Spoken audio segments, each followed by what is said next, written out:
right, so this first question is a little bit more of kind of listener feedback than a question, but I think it'll bring up maybe a little bit of a discussion topic here. So this one comes from Patrick. He's talking about heat adaptation. He says, I listen to the Matchbox and BonkBros on the regular. Lately, heat adaptation has come up in your discussions, but I've not heard the context I see as the greatest value. It seems like when you've talked about heat training or heat acclimation, it's in the context of being used to the heat or adapted in some way to be able to handle the heat when you're going to an event that will be in the heat, like Unbound. But I picked up this information recently from David Roche, the ultra runner who just broke the Leadville 100 ultra course record. The body's response to heat training is to increase plasma volume in the blood. Humans are unique in this adaptation where we can sweat. The secondary adaptation that occurs is the release of natural EPO and an increase in red blood cells to keep hematocrit within stasis related to that blood volume. This increases hemoglobin mass, the holy grail of aerobic endurance. If this is what you've already talked about in your shows, when you've talked about heat training, then please do continue to be vague. I don't want my competition to know what the real benefit of heat training actually is. And then he sends a picture. He just built a sauna in his workshop, which I took a look at that. It looks pretty sweet. And then he also included the link to a study that I put in the show notes here. So what are your thoughts on this? Yes, heat acclimation is not just good for hot races. It's good for all races. Yeah, and I think we have touched on this a bit. I think my main question is like, dude built his own sauna. I wanna. You could do that. You can build your own sauna. It's probably easier to build a sauna than it is to learn how to program, Drew. Wow, I could do that. Accurate. I could probably do it in like a week and a half then. Yeah. Yeah, I think like when we've talked about heat training in the past, I think one of the things that comes up is just the overall added stress that heat acclimation or that comes with heat acclimation.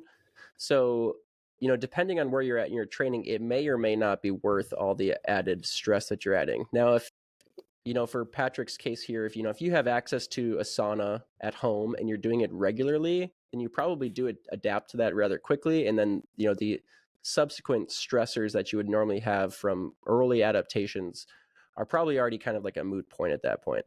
But there's like a time and a place to add in, the extra stress that comes from heat exposure and not to do so. And I, in particular, like this comes up in conversation with some of my athletes when I see that they, on like a rest day or recovery day, will throw in like a 35 to 40 minute sauna session. And sometimes I'll just advise them, like, if you're not used to that heat exposure, like if we're not doing this on a regular basis, that kind of turns that recovery day or rest day into a little bit more stressful of a day than we're looking to get out of, a day like that. So like, I'd rather see them put that on one of their harder days than put that, like, I understand, like going in the sauna can be restorative. But a longer session like that, like you get to the point where you're starting to get uncomfortable and it's no longer like restorative there. Like now your body's like, actively trying to make adaptations. And that's not really what we're looking for on a rest day. But, and the same can go for, if you're in a really hard training block. We've talked about this when we're discussing like outdoor heat acclimation by going out and training in the heat or, throwing in heat exposure after your training rides. If you're in a really hard training block and now you're throwing on this added stimulus of heat exposure, that can really amplify the amount of stress that your body's experiencing during that block. But I think there is something to like including this in like kind of like a year-round, and maybe it's lower exposure, but sort of like a year-round part of your training regimen. Yeah. Is there a difference between getting in the sauna and then getting hot while you ride? Like I've heard of, and maybe it's just me, but man, I feel like everybody's been on this on the heat buzz here lately. Like more than ever, I've heard of people doing heat training, and I think there's two different kinds. Like some people go to the sauna, and other people just like Scott was even saying, he just put on a bunch of clothes and rode his trainer for 45 minutes and got super hot that way. Are they accomplishing the same thing, like riding hot and then going to the sauna? Riding hot should be more effective than just sitting around in the sauna. That being said, when you do what Scott's talking about, where you're doing a hot trainer ride, shouldn't be a hard ride. Like, in fact, you should probably be in zone 1, actually. Yeah. Like, it's not, you're not really riding for the purpose of building fitness. You're riding for the purpose of heat acclimating when you do that. I've just heard of like all these pros talking about how they're heat training. Yeah. Like Danny was talking about it a couple weeks ago. Like, yeah, heat acclimation has like gotten to the point where it's just a year-round thing. It used to be a thing where heat acclimation was something that you do before race season or before a hot race. And now it's to the point where it's just like you do that year round. I'm kind of with Adam on this one. I don't really I'm struggling to see the point of doing heat acclimation in December when you're not racing until March. But well, there's research to say that less about the heat acclimation side of things and more about like longevity and just overall health because of heat shock proteins and their role in tissue repair, and helping deal with inflammation. Yeah, so and I've I think recently actually someone had brought this to my attention that in order to like induce those heat shock proteins, it's actually relatively low amount of heat exposure. You're only talking like 105 plus degrees Fahrenheit. So, you don't need to go into a 200-degree sauna to experience that. And I think that's important to note because if that's what you're after, the minimum effective dose is like 20 minutes at a lot of times they recommend like 120 degrees Fahrenheit. So you're getting above that threshold of 105, but you're not really pushing the limits as far as like excessive amounts of heat. And the important thing to note is like by doing that, you're not overstressing your body. So you're not contributing greatly to that overall autonomic nervous system stress that you're already experiencing from a lot of training. Whereas when you start pushing those limits, and I understand like the motive to do that, like it feels harder. It's definitely more challenging to stay in, the hotter and the longer environment. But it's probably, you're probably, if anything, hindering overall effects at some point because you're adding too much stress onto your body. Is this heat shock protein, is that the reason? Like Chase Wark did his 40-hour week on the trainer, which is like an insane amount of training, right? And then every day that week he went to the sauna after he rode. But I'm thinking like, if that's stressful, why are you adding? You're already training like your maximum amount of stress pretty much. So why are you doing this extra stress of going to the sauna? But you're all are saying that in some cases it helps with recovery because of that protein. There's a fine line between helping with recovery and then hindering recovery because of keeping your core temperature elevated and then it affecting your sleep.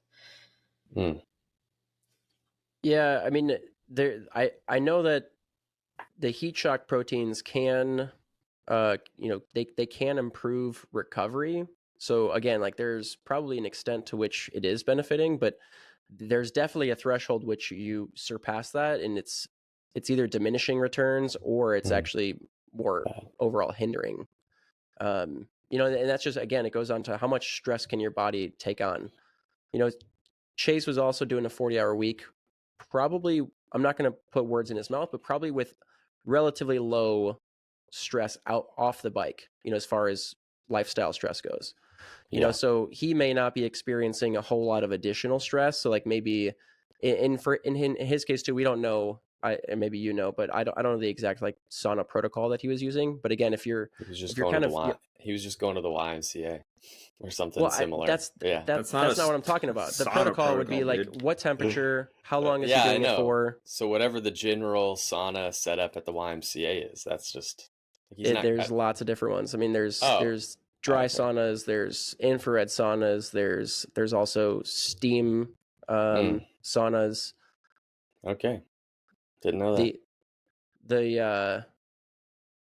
I think it's the Finns that kind of like coined sauna, but they'd probably be upset with us because I think there's like a very specific criteria that must be met for it to be called a sauna, like a traditional sauna. But we all kind of use this general term as far as like a chamber that you go into that is either high in heat and or high in humidity. And we call those general saunas. But anyways, yeah, so it depends on what, like sometimes gyms will have both a steam room as well as a traditional sauna. A lot of times a traditional sauna is going to be the one that they'll have at a gym because it's you can build them bigger and they're easier to maintain in a bigger setting than an infrared sauna would be.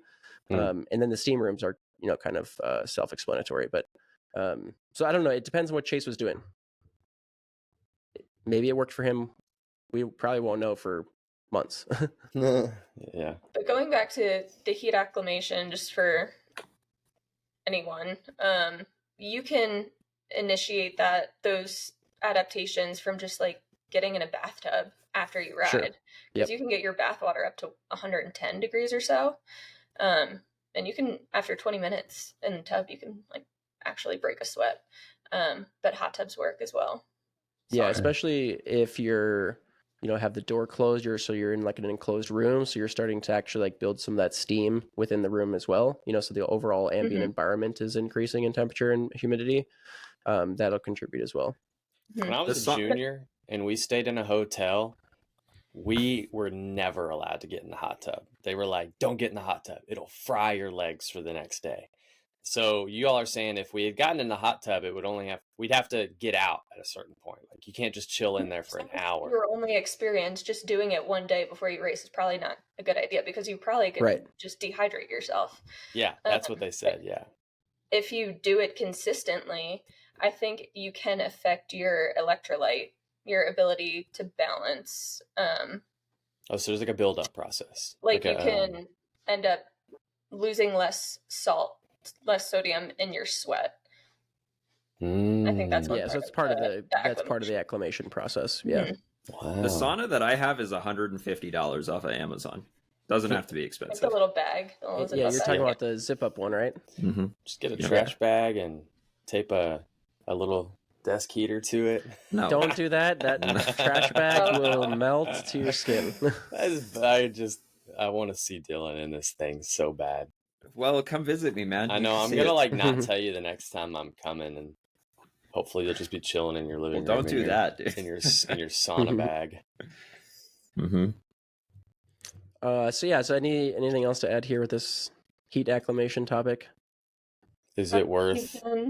If you've done a ride on the trainer without a fan, you can notice that your heart rate at any given effort is going to be elevated. I think that's also part of the heat acclimation process. When you are acclimated, you can ride hotter at a lower heart rate. What else is there? The plasma volume we've talked about. I think that has something to do with the heart rate. I think we've more or less covered it. I think this guy's question was, is heat acclimation good for not just hot races? And the answer is yes, it is good for not just hot races. It's also good for more context as well, like what the actual adaptations are. But he sounded like he already knew them all. It sounded like he was telling us. No offense. Like I know how a lot of things to me, I'm pretty familiar with the outcomes and I'm not super familiar with the mechanisms. And this guy was like he wants to know the mechanisms. And I'm like, hey, look, I know that it makes you better and it has something to do with your blood. That's like, if you were to ask me, that's probably what I'd say.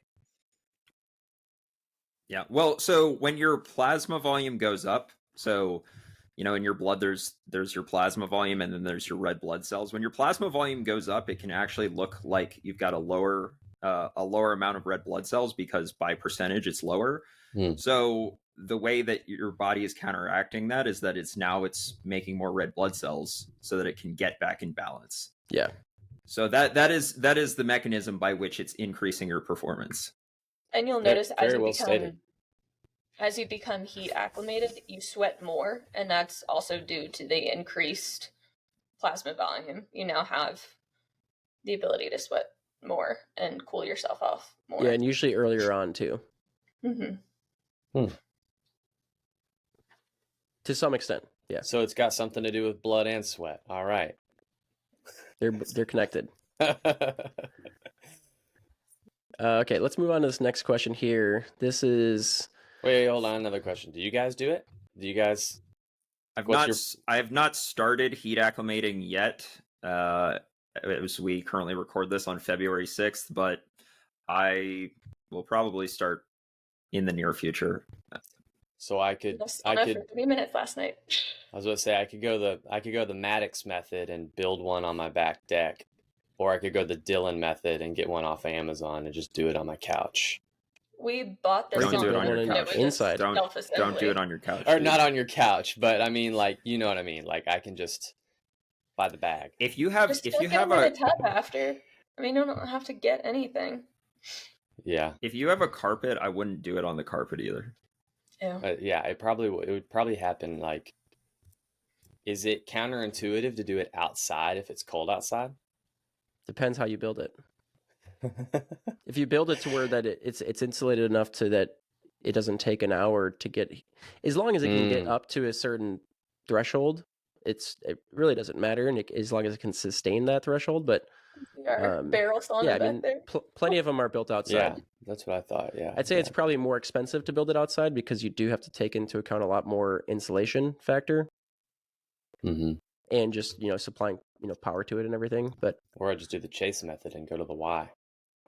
that's fine too. All right, It's let's also not get just bogged down in the inconvenient. weeds about how Drew is going to do this sauna thing. I think I'm just figure saying, it out. like, look, you guys have all figured it out. I've never done this before, and I'm sure a lot of our listeners are like, I've never done this either. I don't know what to do. All right, yeah, fair enough. Expose yourself to heat. Throw on an extra layer when you ride. I'm just laying out all the different options you got here. Mhm. Okay, that's it. Okay, so this next question is very long, so bear with me. It's from an anonymous listener from South Africa, and they have a question about avoiding burnout. Hey guys, hope everyone is doing well. This question is actually multiple questions, but I believe they tie together well. So I'll give a little bit of my backstory before listing out the questions. The questions will be regarding burnout, training, rebuilding fitness, and gaining weight. I'm a male cyclist and I've been mountain biking for 7 years, and I started when I was 17 years old.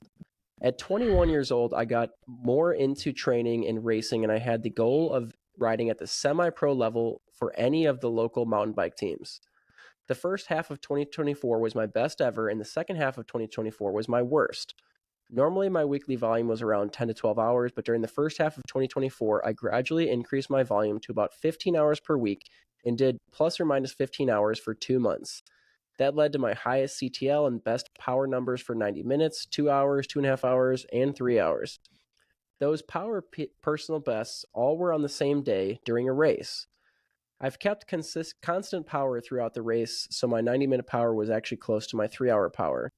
I did 4.2 watts per kilo for 3 hours. A few weeks after that race, I started to experience burnout. Usually when I started feeling burnt out, I'll just take a few days or a week off and it will be gone. But this time it was different. I managed to push through and did the minimum work my coach gave me. I didn't realize at the time that it was burnout that was creeping in. I did the lower volume of 10 to 12 hours again and for a while, but then the burnout came on even stronger. I stopped training for about 2 weeks, and after that only did 1 to 2 rides per week, maybe 2 hours total volume. During my peak fitness, my CTL was 92, and during this low volume, my CTL went down to 43. It's now about 3.5 months of much less training, and I now want to start building my fitness back up again, but I want to get your opinion on what is the best way to do so. I'm a very light rider, and even at my best performance of 4.2 watts per kilo for 3 hours, that was only 240 watts. I didn't test my FTP at that peak, unfortunately, but considering my CTL and most of my personal best power numbers went up by about 30% in those 7 months, I would guess my FTP would have also gone up by roughly the same percentage. If that's the case, then it would have been around 300 watts and 5.2 watts per kilo. The watt per kilo is decent, but because I am so light, that 3-hour power was still low enough for me to get beaten by the first 3 women of the race by over 10 minutes, and the overall I had a slightly better than mid-pack finish. Note that I used to have a coach, but for now I'm self-coached. So here are my questions, all right? I want to build rebuild my fitness and start racing again. But I don't want to just have a high watt per kilo like I used to and not have the power to back it up. I struggle a lot with eating enough, so that's probably why I've always been so light. I do, however, have my pre-ride nutrition and fueling during workouts pretty spot on. It's the rest of the day that I have issues with. I just never feel hungry, and whatever I eat, I have to force myself. I also tried using liquid calories in the form of homemade gainer shakes to increase calories, but that was also difficult. Whenever I start the day off with eating more, later in the day, I'll still feel so full that I just end up not eating or eating very little. I also try to eat mostly calorie-dense foods to maximize the amount of calories, carbs, and protein, but it's still not enough. I did track calories for a while, but it didn't help me consume enough. It just showed me that I didn't eat enough, which I already knew. If I could gain 8 to 12 kilos of body weight and do those types of watts per kilo that I did earlier last year, I would be on the level to stay with the front guys in most local races, even the flatter ones where watts per kilo matters less. So that's the first question, talking about nutrition. Second question, Should we just do that one? I don't want to. If you're gonna read all three questions, I'm gonna forget the first one. Okay. Should we do stop. them in order? Yeah, let's stop there and talk about that one. Yeah, let's just pause and do that one first. So what was his question? So he's having trouble gaining weight, which is the opposite of what most people are concerned about. Most people who get into cycling are probably could lose a few pounds, and they're asking about how to lose a few pounds. But there, every once in a while, especially with a younger, like sometimes guys in the 16 to 24-year-old range are asking about gaining weight. So yeah, so well, it sounds like he's not doing a lot of climbing events, and he wants to have the raw power to keep up on flat. Yeah, so that's what I was going to touch on first is like what's everyone's general stance on that? Do you think across the board just increasing power but keeping the same watts per kilo is beneficial? Yeah, it is. Yeah, I agree. Say that again. I mean, there are certain cases in which even if the watt per kilo is the same, there's certain cases in which being lighter could actually be beneficial for like really steep climbing. But I would say, in general, having the same watts per kilo but more power output is going to just be beneficial. Yeah, agreed. Yeah. So that being said,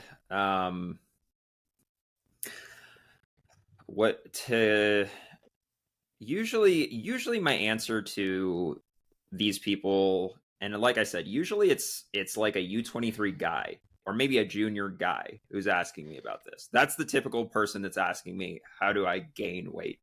And usually, I'll just be honest, usually my answer is like, don't do anything. Just give it a few years. You're going to be heavier.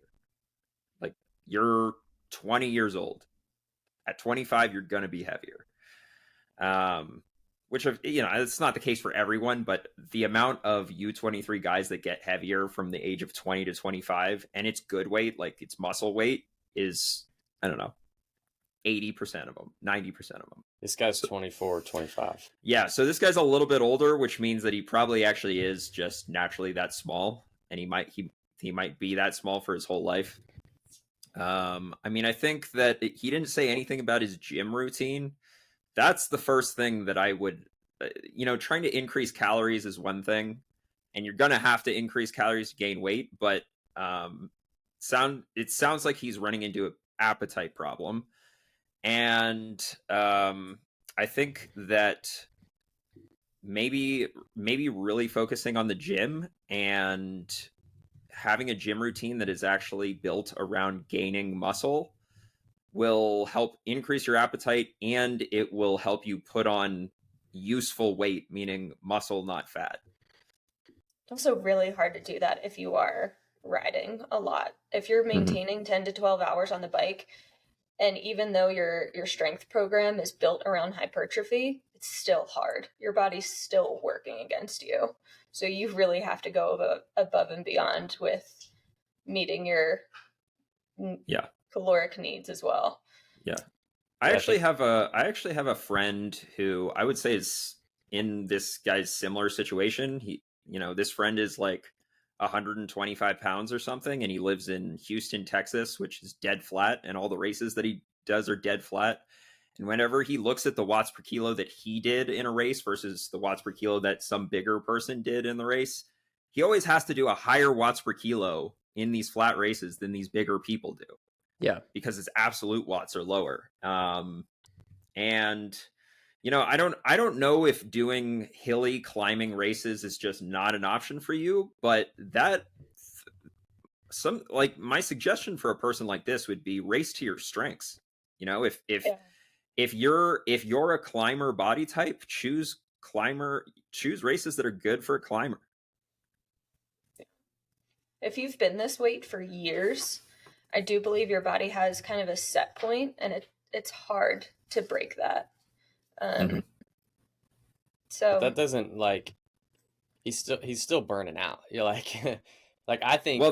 We haven't gotten to that question yet. I think that's the next question. We haven't gotten to that one yet. The biggest red flag to me is he's not he's at a detriment, and so agreed. He's at agreed. We haven't gotten to that question yet. Yeah.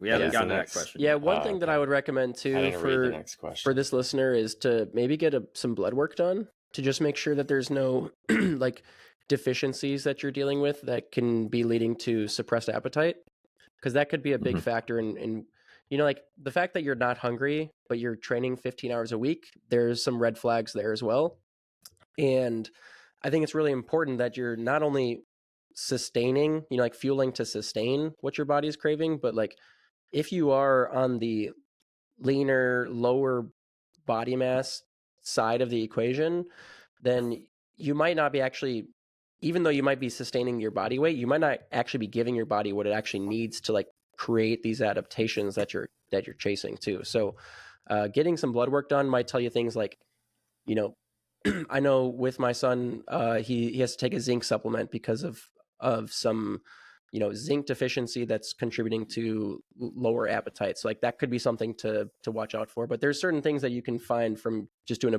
a standard blood panel that might tell you at least some cues as to why your appetite might be suppressed.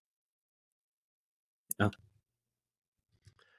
So let's move on to the next part of his question, which is, for someone in my situation, roughly how long would it take to get back into doing that weekly volume and power numbers? So referring back to when he was doing 15 plus hours a week and started seeing some of those personal bests as far as power numbers go. I know it will vary from person to person, but just a rough estimate. It's the wrong question to ask. He needs to address the burnout. He shouldn't be asking how long will it take. He should be asking, how do I address this burnout? Yeah. And actually, your answer to the last question, I think, is a good answer to this question. If motivation is normally not an issue for you, and all of a sudden it's become a huge issue for you, and you've actually reduced your training load, so it's not due to overtraining, there could be a physiological reason for why it's happening, and it could have to do with you could be lacking in some nutrient. All the nutrients. It sounds like he's lacking in all nutrients. He's completely energy deficient. Well, I actually on a large scale. I think that this guy, part of the reason why he's full all the time and he doesn't eat enough is because he's actually trying to eat a lot of food to gain weight. I think he's totally capable of eating a healthy amount to get the nutrients that he needs. I could be wrong, but it didn't sound like it to me. He said he skipped dinner sometimes because he couldn't eat. If you're skipping, to me that seems like, yeah. There's definitely an appetite. I agree with what you said. There's something up with his appetite. Yeah, I ride and I'm really hungry and I eat. That seems backwards. If you're training a lot and you're not hungry, that just seems. If it was also happening during the burnout, it could also be a physiological response to the burnout, along with the decreased motivation. He mentioned that when he was at his higher volume, he started to feel unmotivated, and then he kept pushing through. I tell all my athletes, you only have so many of those days. sometimes you don't want to get on the trainer, but it's just a fluke, and you push yourself to get on the trainer and you feel better, and like there's a time and place for that. But if you're doing that on a consistent basis, that is a quick way to burn out. Yeah, so, and that was one thing I was going to point out too. So they mentioned all of their personal best power numbers came during one race. So I'm guessing this was a pretty big race, that they were training for. He mentions increasing his volume to 15 plus hours for 2 months leading into that big race. We've talked about it before, but you need to have peaks and valleys in your training program, to where, if you're peaking for a race, you need to have a come down period where, training stress is lower, training, even like the prioritization of training decreases for a little bit, to where it's like, give yourself a couple weeks to kind of, decrease everything, and then, restart again from, not necessarily the ground up, but, you have to allow your body to recover from some of these training blocks, and especially like sounds like a very, very hard race that he did. Whereas he says this is exactly what Caitlin's talking about, where he just kind of pushed through during this time. And that's probably the opposite advice that I think all of us would give if we were coaching this athlete. As soon as you start to feel that burnout, you've got to take a step back. But also, hopefully you've done something in your training program to prevent getting to that point. There must have been some kind of markers that were indicating that you're encroaching on that prior to it, happening. If you're experiencing burnout, usually there's some kind of precursor that you could have picked up on, to know that was coming on. And I'm glad you mentioned he said he had a 90-minute, a 2-hour, maybe a 3-hour PB in one race. And then later on in his backstory, he mentioned like he didn't, during that his peak fitness, which he thought was during that race, around that time he didn't test his FTP, or he didn't get a 20-minute power test, and he was like, I guess it would have been this. Not to be harsh, but it never happened. Like, don't set like maybe it would have been this, because then you're gonna hold yourself to this standard that you actually never hit. Like, you don't know what it could have been, and as you're trying to get back to what you thought was your peak fitness, you're gonna try and hold yourself to that number that like never happened. So I don't say that to be harsh, because it very well could have been around that, but you don't know. I say that out of your best interest, because you don't want to hold yourself to this number, and like, what if you don't get back to that, Yeah. I mean, not to say that you won't, but don't hold yourself to this theoretical number. And then he asked, how long will it take to get back to that point? There's so much unknown there for us. We can't say that. I think like my first reaction, and I stand by this, is that's the wrong question. Don't be asking that. Yeah. Honestly, don't be thinking about that question. Think about how to fix the burnout, and don't be thinking about how long it's going to take you to get back. Mm-hmm.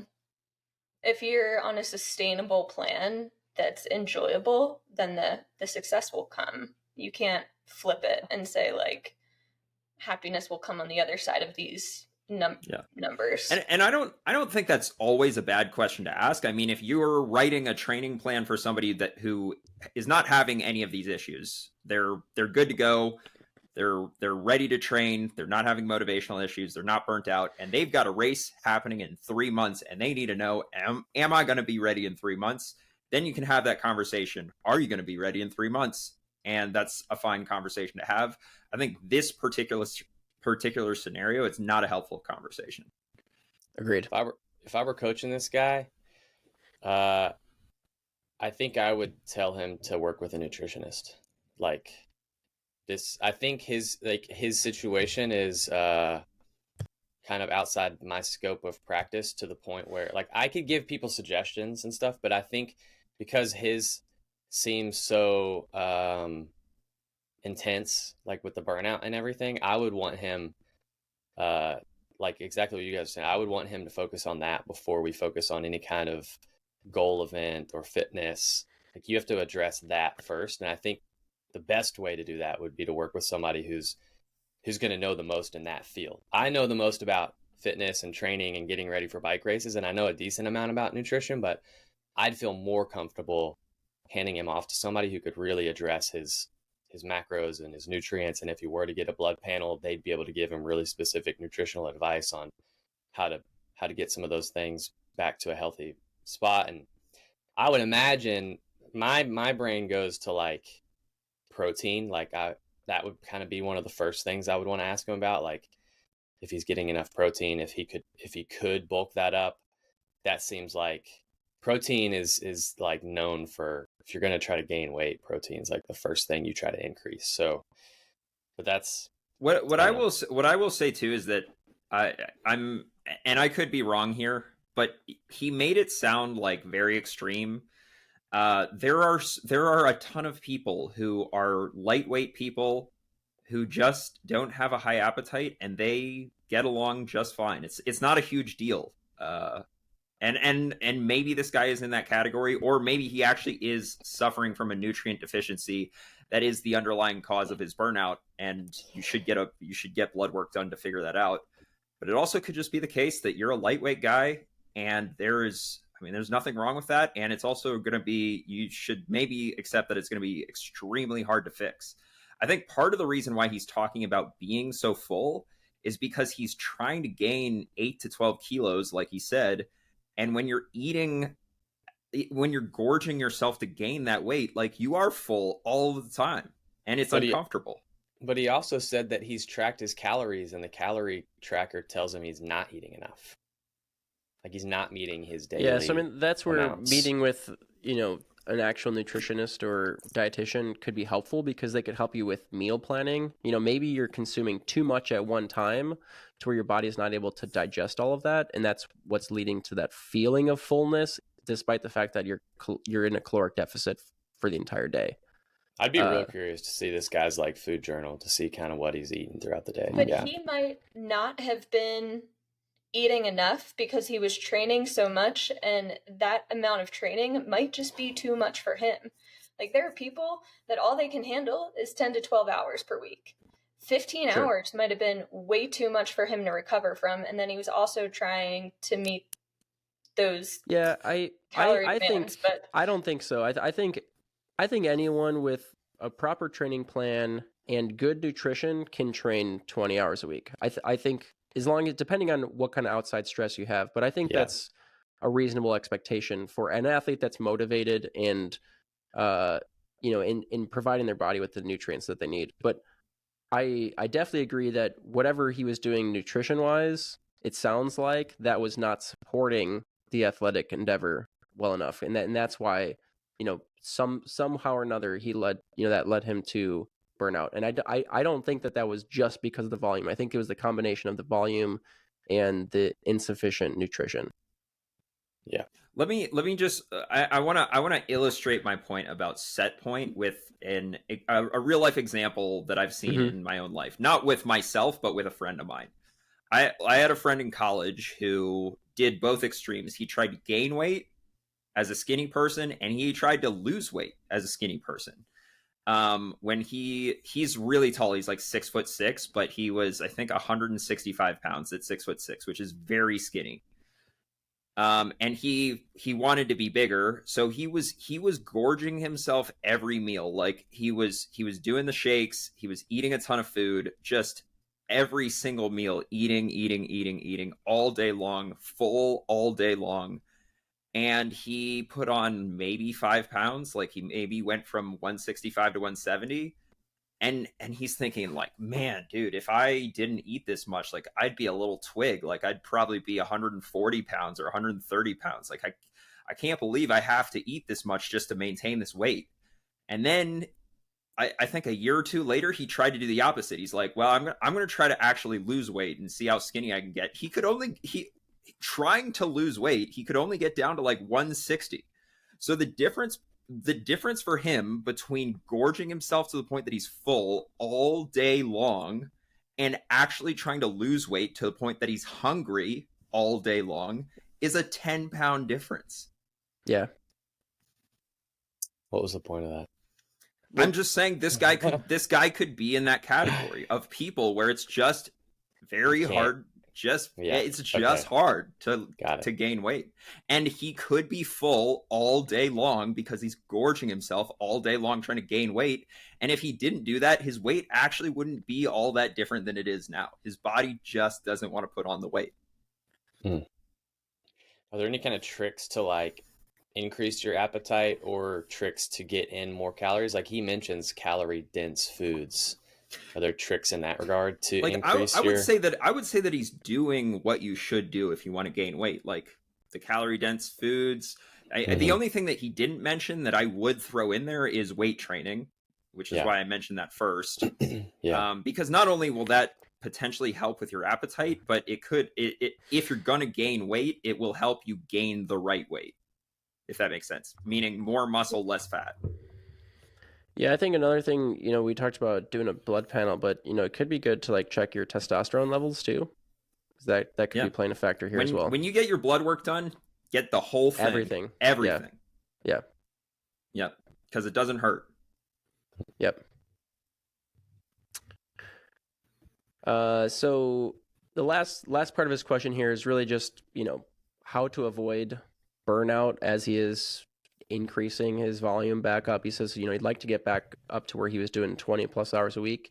And I think we kind of address this here. I think there's some underlying things that you need to check the box for just to make sure that there's not contributing factors, because otherwise you're going to just end up in the same situation. No matter how slow it takes to get to that point, if you're not addressing some, something that may be underlying, like a nutrition or nutrient deficiency, or some other, hormonal levels that are thrown off, you're just going to find yourself in that same situation of feeling burnt out. But I do think that, if you approach it properly, getting back to 20 hours or getting up to 20 hours a week should be feasible for someone that's a, dedicated, aspiring athlete. But you didn't read the first sentence of his last question, which drives me insane. He's like, I know 15 hours isn't really considered high volume, but for me it was. Are you kidding me? 15 hours is so much. And if you were in this same phase of life 20 years ago, pre-social media, pre-YouTube vlogs that all the pros are sharing, pre-like all this stuff where the pros are coming out with like their 30 to 40 hour training weeks, like you would have been like, holy, like you would have only known, the guys that you go on a group ride with, you might have known their training schedule. And that's kind of it. You didn't have many people to compare yourself to. 15 hours is a friggin' lot. Like, don't say. Yeah, agreed. So Drew's going to hate that I mentioned this right now, but I sell training plans. And I sell them in a low, medium, and high volume. And the low volume is 6 hours, the medium volume is 10, and the high volume is 15. Yeah. Yeah.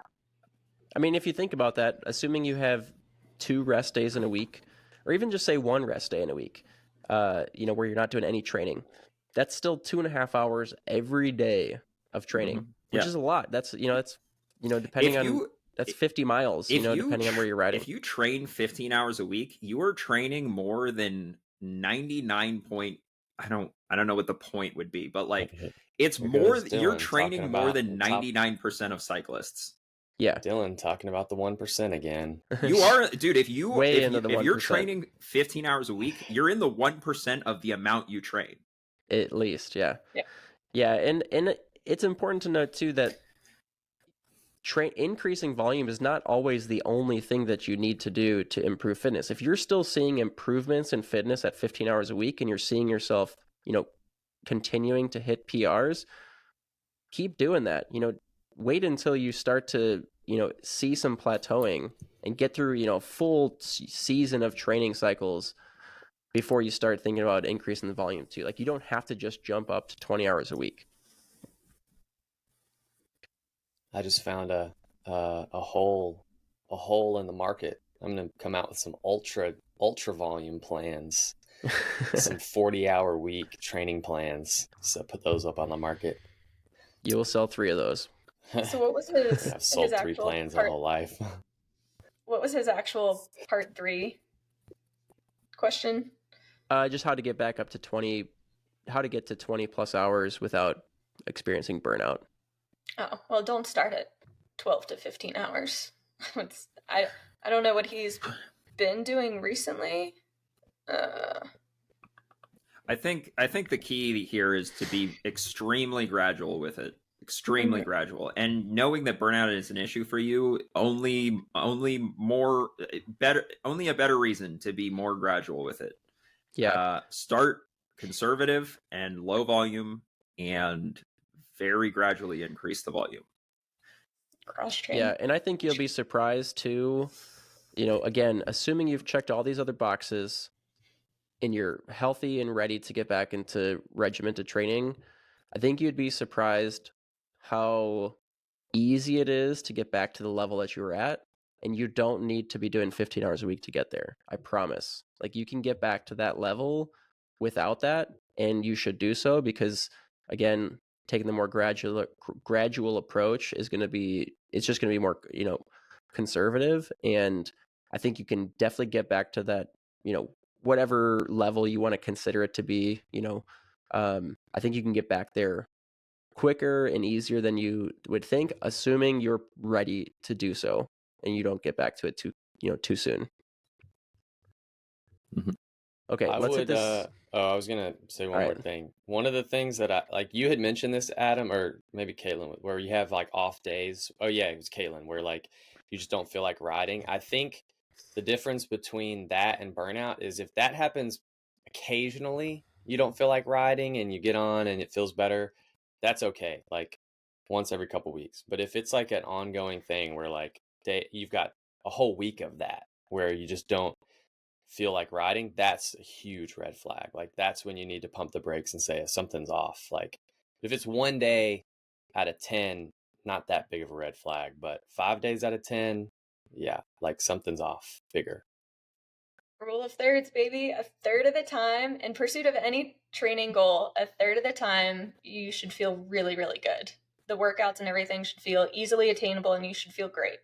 Third of the time, it's just meh. It's okay. Not good, not bad. And then a third of the time, it should feel really challenging and it might feel kind of crappy and you might quote unquote fail or not finish a workout. But if at any point that ratio is off and you feel good all the time, maybe you're sandbagging and you need to step it up. Or if you feel bad all the time, you probably need to dial it back and take a bigger look at the overall training plan. Mm-hmm. I like that. Okay, let's hit this last question really quick because I think we can get through it pretty quick. So this comes from Jamie talking about saddle sores. So probably an embarrassing question, but that's not going to stop me. Recently, I found the show and enjoyed the conversations. Just to that. Amen to that. Right there. Yeah. It might be embarrassing, but I'm going to ask it anyways. Like right there, kudos to this guy. Yeah. Until last year, my cycling experience had been entirely on the mountain bike. Last year, one of my riding buddies finally convinced me to give road and gravel a try, and I'll admit that I'm enjoying it. But I've noticed that whenever I start to work long road or gravel rides into my training, I begin to develop saddle sores, and then I have to rearrange training days to ensure that I'm not making it worse. In 14 years of mountain biking, I've never had that problem.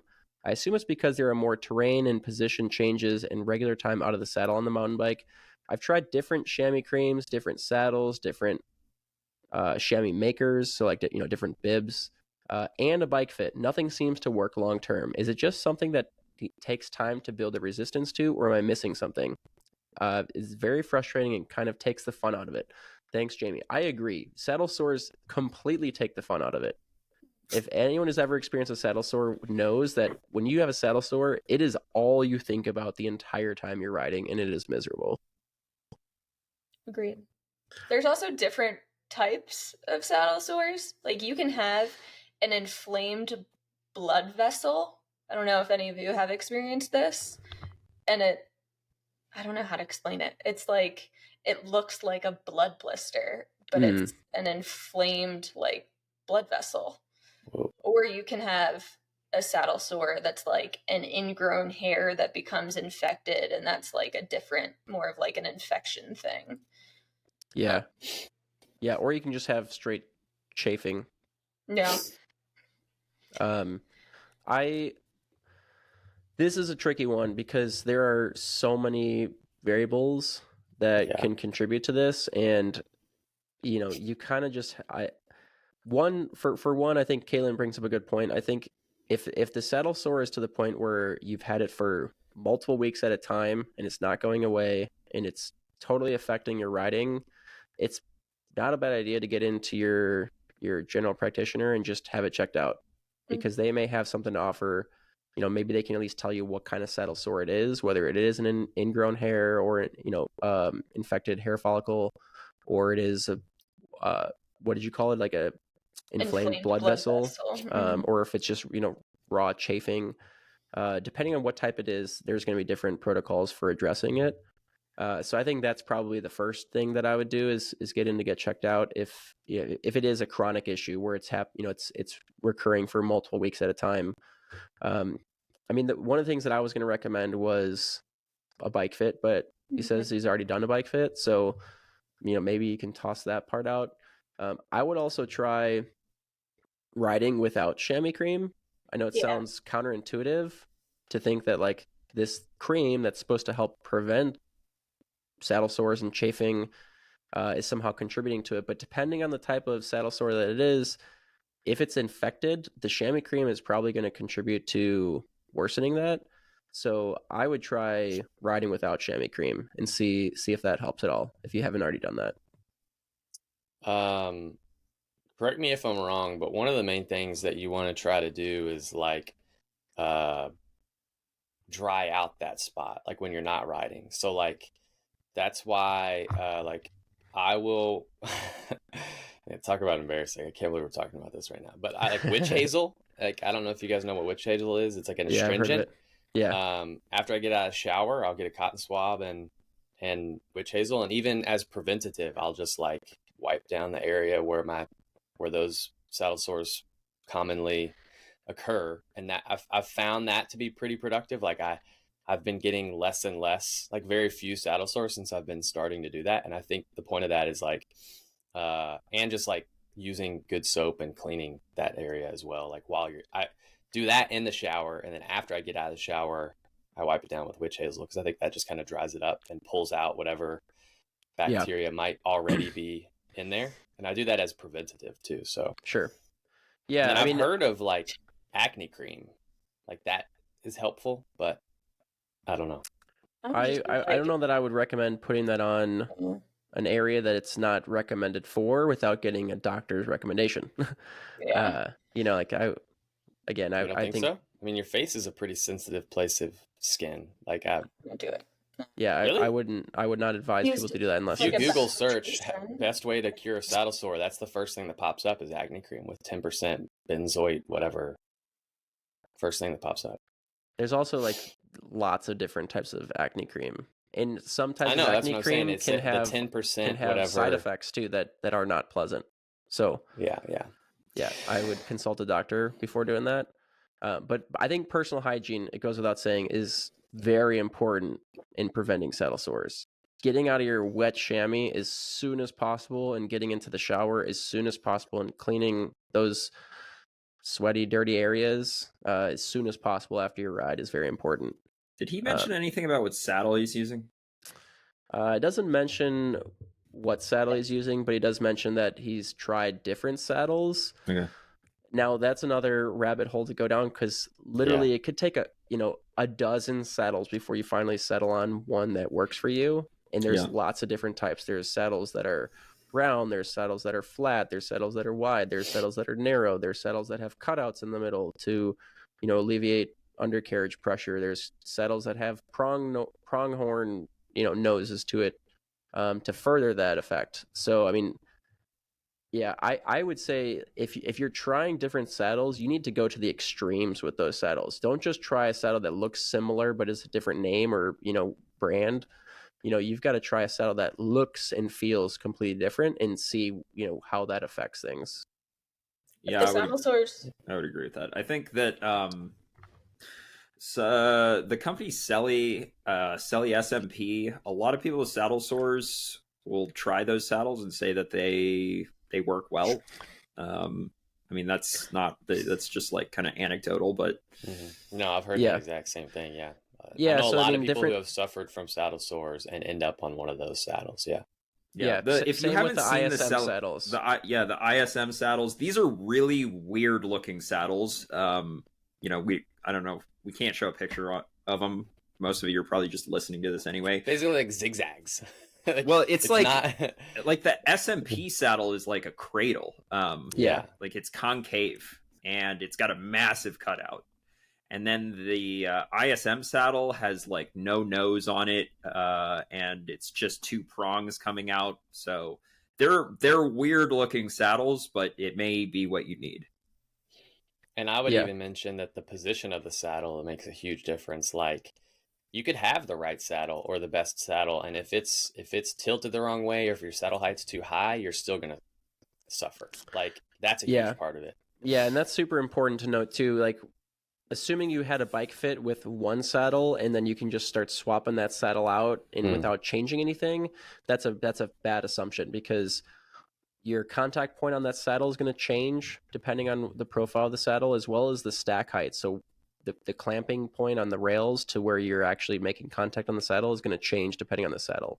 So you need to be very careful to take good measurements of where your saddle was when you got that bike fit, so that way you're not altering that position by switching saddles. But also, depending on the saddle that you're using, it can open up your hips or close your hips more, and that's going to affect your bike fit overall too. So again, you can't just assume that because the saddle's in the same position that the bike fit should remain the same. You may have to change other aspects of the bike fit to accommodate the change in position with the saddle. It's a pretty complex situation, and I feel for what was this guy's name? Jamie. I feel for Jamie, because it is not a fun situation to be in, and unfortunately, there's not a one size fits all rule of thumb guideline here. Like, you have to just experiment and figure out what works. Yeah. But also, one thing that's very important too is you need to let the saddle sore heal. So if whatever you're doing, changing things, adjusting bike fit, trying different chamois, if you're doing all of that while still having an active saddle sore, it's just probably never going to heal at that point. You need to let it heal, whether that's taking 2 weeks off the bike to just let it completely heal and then restart this whole experimentation process. But I would definitely get in to see your practitioner, get their take on it, see what recommendations they have. And if all else fails, like, you've got to just take time off to let it heal. I've heard diaper cream too.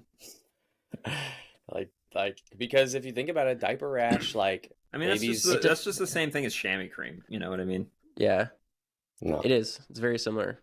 I mean, it depends. There's like medicated. There's different. There's like medicated. Not yeah, there's like different chamois cream at all. Well, it depends if the you get or the diaper cream I've put on. I mean, the purpose is the same as chamois cream. It's to prevent chafing. Yeah, but some of them are to heal. I mean, like, that are medicated to help heal diaper rash. So again, your doctor might recommend something like that, or a different type of cream to heal it.